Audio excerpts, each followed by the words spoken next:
जब एक बार दिमाग में प्लान बन जाता है कि मुझे यह काम करना है, फिर मेरे पास दूसरा कोई ऑप्शन नहीं बचता। मैं ये सोचने में समय बर्बाद नहीं करता कि आज करूं, कल करूं, परसों करूं। एक बार मैंने ठान लिया कि मुझे यह करना है, तो मैं उसे तुरंत स्टार्ट कर देता हूं। समय रहते सपनों को पूरे नहीं कर पाओगे तो जीते जी मर जाओगे। समय को जब आप अपने हिसाब से रखते हो, तब समय आपको सुख देता है, और जब समय आपको अपने अनुसार रखता है, तो समय आपको दुख देता है। कमजोर लोग अपमान का बदला लड़कर लेते हैं, और बुद्धिमान लोग सफल होकर अपमान का बदला लेना है। तो इतने सफल होइए कि अपमान करने वालों की आपसे बात तक करने की औकात ना रहे।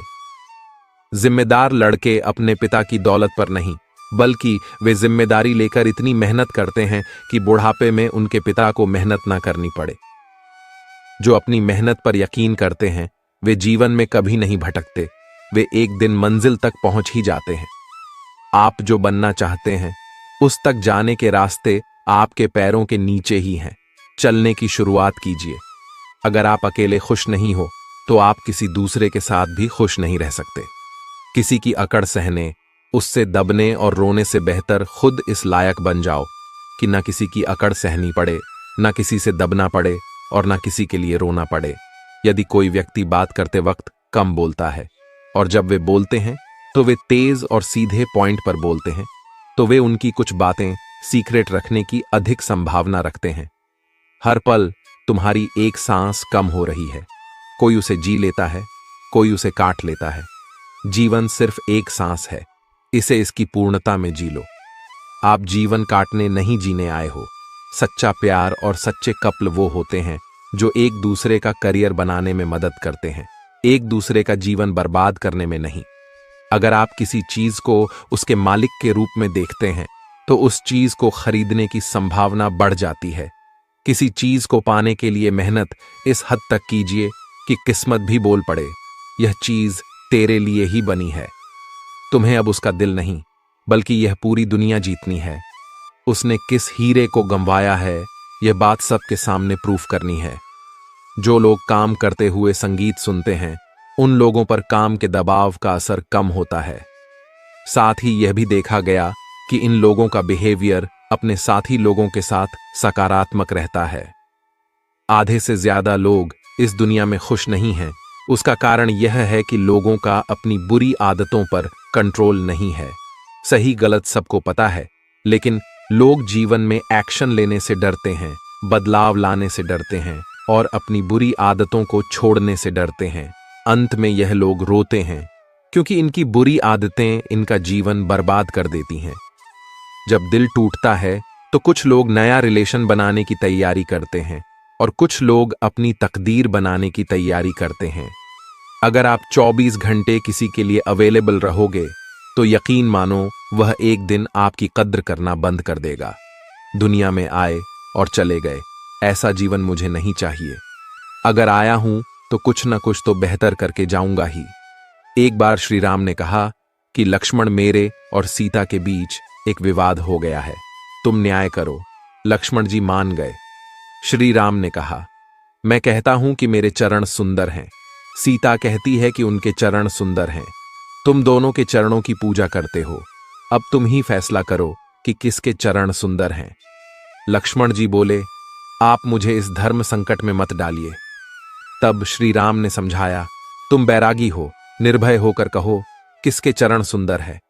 राम के चरणों को दिखाते हुए लक्ष्मण जी बोले कि माता, इन चरणों से आपके चरण सुंदर हैं। माता सीता खुश। इस पर लक्ष्मण जी बोले, माता अधिक खुश मत होना, भगवान राम के चरण हैं, तभी आपके चरणों की कीमत है। अब राम जी खुश हो गए। तब लक्ष्मण जी फिर बोले, आप दोनों को खुश होने की जरूरत नहीं। आप दोनों के चरणों के अलावा भी एक चरण है, जिसके कारण ही आपके चरणों की पूजा होती है, यानी आचरण।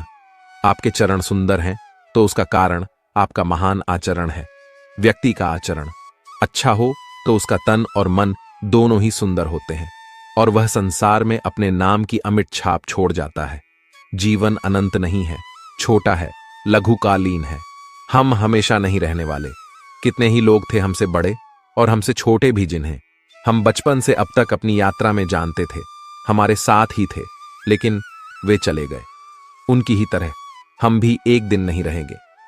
इसलिए जिन सुखों को हम पाना चाहते हैं, जरूरी है कि उसके लिए अनिवार्य कर्म को हम भविष्य पर न टालें। चाहे कुछ भी हो, चीजों को टालने की आदत छोड़ दें। भले ही सिर के ऊपर लहरा रही मृत्यु हो, हमारे पास मौका है कि हम भरपूर जी लें। एक अच्छा मनुष्य बनकर जिए। एक बच्चा फटे पुराने जूतों के साथ प्लास्टिक की गेंद से खेल रहा था। लोगों को उसके जूते देखकर बहुत दहक हुआ। तभी किसी सज्जन ने बाजार से नया जूता खरीदा और उसे देते हुए कहा, बेटा लो, ये जूता पहन लो। लड़के ने फौरन जूते निकाले और पहन लिए। उसका चेहरा खुशी से दमक उठा था।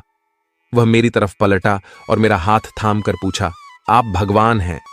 उसने घबराकर हाथ छुड़ाया और कानों को हाथ लगाकर कहा, नहीं बेटा नहीं, मैं भगवान नहीं। लड़का फिर मुस्कुराया और कहा, तो फिर जरूर भगवान के दोस्त होंगे, क्योंकि मैंने कल रात भगवान से कहा था कि मुझे नए जूते दे दें। वह सज्जन मुस्कुरा दिया। अब वह सज्जन भी जान चुके थे कि भगवान का दोस्त होना कोई मुश्किल काम नहीं। जिन्हें डर लगेगा उन्हें हर कोई डराएगा, और जो निर्भय हैं वह हर स्थिति में हावी हो जाएंगे। भूत प्रेत का मसला बहुत पहले से चला आ रहा है।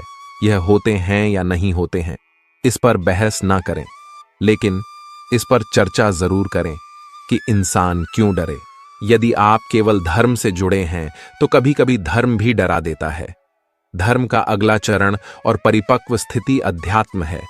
धर्म का संबंध शरीर से है, वहीं अध्यात्म का संबंध आत्मा से है। जो अध्यात्म से जुड़ जाएगा वह निर्भय हो जाएगा। आजकल हमारे देश में, यहां तक कि दुनिया के कई विकसित देशों में प्रेत बाधित जीवन की बड़ी चर्चा होती है। अप्रत्याशित घटनाओं को मीडिया और बढ़ा चढ़ाकर बताता है। कोई कहता है चीजें अपने आप हिलती हैं, कोई कहता है कि ऊपर की हवा लग गई। कैसे मनुष्य का डर उसकी मनोदशा को एक दृश्य बना देता है। 3 हनुमान चालीसा में एक पंक्ति में लिखा गया है, भूत पिशाच निकट नहीं आवे, महावीर जब नाम सुनावे। इसका सीधा अर्थ है, यदि आप किसी परम शक्ति से जुड़े हैं जो आपके ही भीतर है, जो आत्मा की शक्ति हो सकती है, तो फिर आपको इन सब बातों से अपने आप मुक्ति मिल जाएगी। पर यदि कोई मान ले कि भूत पिशाच होते हैं, तो फिर यूं समझे कि हमारे दुर्गुण ही सबसे बड़े भूत पिशाच हैं और हमें उनसे मुक्ति पानी चाहिए। जीवन में जब भी हम खराब दौर से गुजरते हैं, तब मन में यह विचार आता है कि परमात्मा मेरी परेशानी देखता क्यों नहीं है, मेरे दुख कम क्यों नहीं करता। पर याद रखना, जब परीक्षा चल रही होती है तब शिक्षक मौन रहता है। कांटों पर चलकर फूल खिलते हैं, विश्वास पर चलकर भगवान मिलते हैं। एक बात सदा याद रखना दोस्त, सुख में सब मिलते हैं, लेकिन दुख में सिर्फ भगवान मिलते हैं। जितना कठोर बनोगे उतनी ही जल्दी लोग आपको हृदय से निकाल देंगे, चाहे आप उनके लिए कितने भी जरूरी हो। जीभ जन्म से होती है और मृत्यु तक रहती है, क्योंकि वह कोमल होती है। दांत जन्म के बाद में आते हैं और मृत्यु से पहले चले जाते हैं, क्योंकि वह कठोर होते हैं। मूर्ख की संगत नहीं करनी चाहिए। मूर्खों की संगत से केवल दुख, समस्या और अशांति ही मिलती है। जैसे लोहा जल पर नहीं तैर सकता है, वैसे ही मूर्ख की संगत से कोई लाभ नहीं मिल सकता है। स्वाति नक्षत्र की बूंद जब केले के पत्ते पर पड़ती है तो वह कपूर बन जाती है, सीप में पड़ती है तो वह मोती बन जाती है, और सांप के मुंह में पड़ती है तो वह विष बन जाती है। जैसी संगत होती है वैसी रंगत छड़ जाती है। मनुष्य के जीवन के एक क्षण का भी पता नहीं है, ना जाने किस पल में प्रलय हो जाए, कब मृत्यु आ जाए। इसलिए अमुक स्थिति हो जाने पर भगवान का भजन करूंगा, ऐसी धारणा छोड़ देनी चाहिए। और अभी जो जिस अवस्था में है उसे उसी अवस्था में भगवान की कृपा का आश्रय करके साधना आरंभ कर देना चाहिए। आधे क्षण का भी विलंब नहीं करना चाहिए।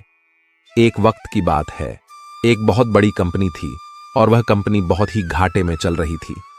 इस बात से उस कंपनी का मालिक और उस कंपनी के सारे लोग बहुत परेशान थे, क्योंकि जब कंपनी की तरक्की नहीं हो रही थी तो उनकी भी तरक्की नहीं हो पा रही थी। अब उस कंपनी के सारे लोग इस बात से परेशान थे कि आखिर किस वजह से हमारी कंपनी की तरक्की रुक गई है। सारे लोग उस वजह को ढूंढने में लगे थे। तो एक दिन उस कंपनी के मालिक ने सभी लोगों की टेबल पर एक लेटर रख दिया। जब सारे लोग ने उस लेटर को खोलकर देखा तो उस लेटर में लिखा हुआ था कि इतने दिनों से जो हमारे कंपनी की तरक्की नहीं हो पा रही थी, इसकी वजह हमारी ही कंपनी का एक इंसान था जिसकी आज डेथ हो चुकी है, और हम सब लोग उस इंसान के घर पर अब भी जा रहे हैं। सारे लोग रेडी हो जाओ। जब सारे लोगों ने वह लेटर पढ़ा तो लोगों को खुशी तो बहुत हुई कि जिस इंसान की वजह से हमारी कंपनी की तरक्की नहीं हो पा रही थी, अब वह इंसान इस दुनिया में नहीं रहा और अब हमारी कंपनी फिर से तरक्की करने लगेगी। लेकिन वह सारे लोग थोड़ा दुखी भी हुए कि जो भी था तो हमारी कंपनी का इंसान, और आज उसकी डेथ हो चुकी है। उस कंपनी के मालिक ने सारे लोगों को एक जगह जमा किया और वह सब मिलकर उस इंसान के घर पर गए, और वहां पर एक बड़ा सा हाल था और उस हाल के बीच में एक कफन रखा हुआ था। अब उस कंपनी के सारे लोग एक एक करके उस कफन के पास जा रहे थे और उस इंसान को देख रहे थे। सारे लोग यह देखने के लिए एक्साइटेड थे कि आखिर वह इंसान कौन था। जब एक एक करके सारे लोग उस कफन के अंदर देख रहे थे तो सारे हैरान हो जा रहे थे।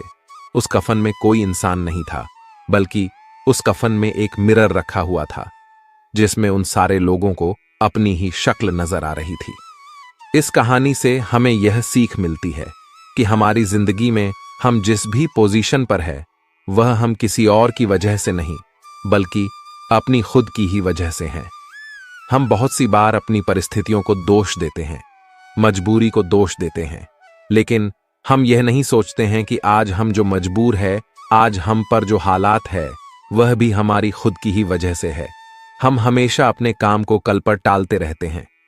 काम करने का अभी मूड नहीं है, यह सब बहाने देकर हम खुद को ही कभी आगे बढ़ने नहीं देते हैं। अगर हम अपने काम में अपना 100% नहीं देंगे तो हमारी तरक्की कभी नहीं हो सकती। सपने तो हम बहुत बड़े बड़े देख लेते हैं, लेकिन बाद में हमें खुद पर ही शक होने लगता है कि क्या यह मेरे सपने सच हो पाएंगे, क्या मैं इन सपनों को सच कर पाऊंगा। यह शक हमारे दिल में इसीलिए पैदा होता है क्योंकि हमें खुद पता होता है कि मैं अपना सारा दिन किन चीजों पर लगा रहा हूं। हमें रोज रात में गिल्ट महसूस होता है कि मैंने आज का दिन भी बर्बाद कर दिया, वेस्ट कर दिया और काम के नाम पर कुछ नहीं किया।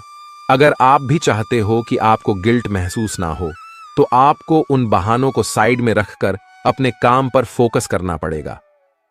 वह कहते हैं ना कि मेहनत इतनी खामोशी से करो कि कामयाबी शोर मचा दे। जीवन में कितना भी बड़ा दहक क्यों ना आए, अगर उसको ठीक कर पाना आपके बस में नहीं है तो 5 मिनट से ज्यादा दहकी मत होना और आगे बढ़ जाना। तभी जीवन जीना सीख पाओगे, वरना आप जीवन भर किसी ना किसी बात को लेकर दुखी ही रहोगे। अपने सपनों को पूरा करने के लिए एक निश्चित